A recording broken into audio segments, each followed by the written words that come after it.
Hello and welcome to Session 5 of Synoptic Gospels at ACOM. This week we are exploring the death and, thankfully, the resurrection of Jesus. As already stated, one of the things that Jesus was struggling against his whole ministry was expectations about what his ministry was about and what its significance was.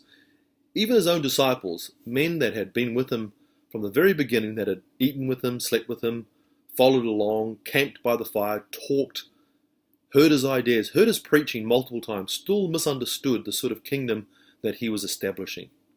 They were looking for an earthly kingdom, a kingdom that you could see and touch, with power structures and armies and positions and people that were going to be in charge. And Jesus made it very clear this is not the sort of kingdom that he was about.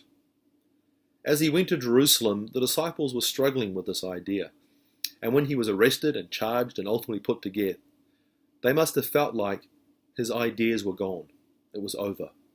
Whatever he was about was finished at his death. And it must have looked like that to everybody. It must have been very difficult for these people to comprehend that this wasn't actually the end of the story. It was actually the start of a whole new chapter for all of humanity. Jesus didn't stay in the grave. He rose again, and he lives on high with the Father. This piece of news, the idea that somebody has defeated death and put it back in its place, is the best piece of news that humans have ever heard in their entire history. I think we sometimes forget the way in which this event has shaped the entire history of humanity.